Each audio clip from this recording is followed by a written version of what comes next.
નમસ્કાર દર્શક મિત્રો, તમે જોડ્યા છો સાયકલ સંચાલિત ઝટપટ ન્યૂઝ અને નવસારી લાઈવ. નવસારી મહાનગરપાલિકાનો કબીલપોર વિસ્તાર અત્યારે હાલમાં ચર્ચામાં છે, કારણ કે કબીલપોરના મુખ્ય માર્ગ પર ગટર ઉભરાવાની સમસ્યા સર્જાઈ રહી છે અને જે પણ જૂની કબીલપોર ગ્રામ પંચાયત હતી ત્યાં જ આ સમસ્યા સર્જાય છે, જ્યાં લોકોએ અત્યારે હાલમાં આવન જાવન કરતા લોકો હાલાકી વેઠવાનો વારો રહ્યો છે, કારણ કે ગટરના ગંદા પાણીમાંથી લોકોએ પસાર થવાનો વારો રહ્યો છે અને ગંદકીનું સામ્રાજ્ય ફેલાઈ ચૂક્યું છે. આજુબાજુ વિસ્તારમાં અત્યંત દુર્ગંધ આવે છે, જેના કારણે આજુબાજુના રહીશોએ પણ પોતાને ત્યાં જીવોથી બદતર બને તેવી પરિસ્થિતિનું નિર્માણ થયું છે, જેને લઈને સ્થાનિકોમાં પણ રોષ જોવા મળ્યો છે. વારંવાર રજૂઆત કરવા છતાં નવસારી મહાનગરપાલિકાની ટીમ દ્વારા આ જે ગટર ઉભરાવાની સમસ્યા છે તેનું કોઈ પણ નિરાકરણ લાવવામાં આવ્યું નથી અને જેથી કરીને લોકો સ્થાનિક લોકો કોર્પોરેટર પણ તેઓ ફિટકાર વરસાવી રહ્યા છે.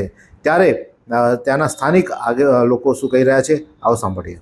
જ્યારથી કબીલપોર ગામમાં ગટર લાઈન ચાલુ થઈ, લાઈન નાખી છનાભાઈના ટાઈમની, છનાભાઈ જોગી, ત્યારથી આ લાઈન ગટર ઉભરાવાનો પ્રોબ્લેમ છે. એમની ઓફિસ બિલકુલ સામે બાજુમાં જ લાગીને એ બારીમાંથી બેઠા બેઠા બધા સાહેબ જોઈ શકે, બરાબર બહુ સારી રીતે સુગંધ બી લઈ શકે, છતાં બી એ લોકોને કોઈ દિવસ આ આટલા વર્ષોમાં 20-25 વર્ષમાં કોઈ દિવસ ઉઘડી નથી. દર વર્ષનો આ પ્રોબ્લેમ છે. જ્યારે જાઓ ત્યારે નહીં આટલું થઈ જશે, આજે થઈ જશે, 15 દિવસમાં છે, મહિનામાં સોલ્યુશન કોઈ જાતનું દેખાતું નથી. આજની તારીખમાં બી બધી ગટરો લાઈન આ બધી સમાધિઓ બનાવી છે ઊંચી ઊંચી, તેવી બધી ફાટીને ટુકડા થઈ રહી છે.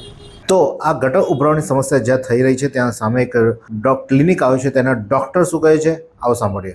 ડોક્ટર રેખા પાટીલ, અહીંયા કબીલપુરમાં રહું છું. મારું ક્લિનિક પણ ને ઘર પણ અહીંયા જ છે. પંચાયત સામે જ મારું ક્લિનિક છે.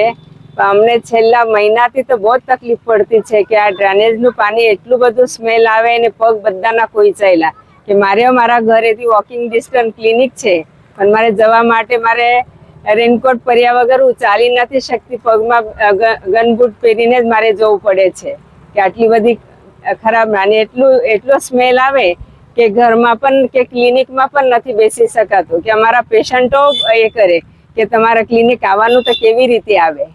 એટલે બધા માટે હવે તો બહુ ત્રાસ થયો છે આ વસ્તુનો. હવે એના માટે તંત્રએ જલ્દીમાં જલ્દી કંઈ નિકાલ કરવું જ જોઈએ. છેલ્લા 20-25 વર્ષથી તમે આ હાલાકી ચોમાસામાં ભોગવે જ છે, પણ હમણાં તો છેલ્લા મહિનાથી તો બહુ ત્રાસી ગયા છે. જે પ્રમાણે ડોક્ટરે જણાવ્યું કે તેમણે ગમબૂટ પહેરીને પોતાના ક્લિનિકમાં જવું પડતું હોય છે અને પેશન્ટો પણ આવે છે, તો પેશન્ટો પણ આ ગટર ઉભરાવાની સમસ્યા, એમની ક્લિનિકની બહાર જે ગટરનું પાણી ભરાઈ રહે છે તેની સમસ્યાને લઈને તેઓ રજૂઆતો કરે છે. ડૉક્ટરો દ્વારા પણ રજૂઆતો કરવામાં આવે છે, પરંતુ કોઈ નિકાલ નથી આવ્યો, જેથી કરીને તેઓ પણ નિરાશા વ્યક્ત કરતા જોવા મળી રહ્યા હતા. ત્યારે આ બાબતે નવસારી મહાનગરપાલિકા ડ્રેનેજ વિભાગના ચેરમેન સાથે પૂછતા તેમણે શું કહ્યું, આવો સાંભળીએ. સ્થાનિક કોર્પોરેટર વોર્ડ નંબર 6 ના કોર્પોરેટર પરેશભાઈ, પરિમલભાઈ, અમારી ટીમ, ડ્રેનેજની ટીમ અને હું પોતે જાતે સ્થળ નિરીક્ષણ કરી અને એનું આયોજન કરી ને જીએબીના વાયર નીચે છે તે જીએબી કોર્ડિનેશન કરી સાથે લઈને આજે કામ ચાલુ કરીએ છીએ.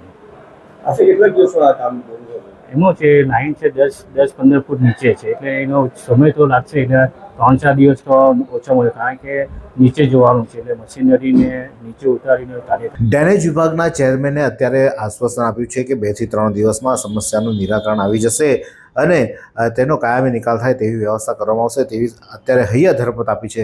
પણ કામગીરી નક્કર કરશે કે નહીં તે હવે જોવું રહ્યું. આ જ પ્રકારના અનોખા સમાચાર માટે જોતા રહો સાયકલ સંચાલિત ઝટપટ ન્યૂઝ અને નવસારી લાઈવ. આ સુંદર સૃષ્ટિને નિહાળવા માટે હજારો લોકો પાસે દ્રષ્ટિ નથી, અને એ ત્યારે જ શક્ય બને જ્યારે કોઈ ચક્ષુદાન કરે. તો તમારા સ્વજનો સાથે મળી એક સુનિશ્ચય લઈએ, ચક્ષુદાનને પરિવારની પરંપરા બનાવીએ. Visit Sant Punit Chakshu bank, Rotary eye institute Navsari. Call 7069006329.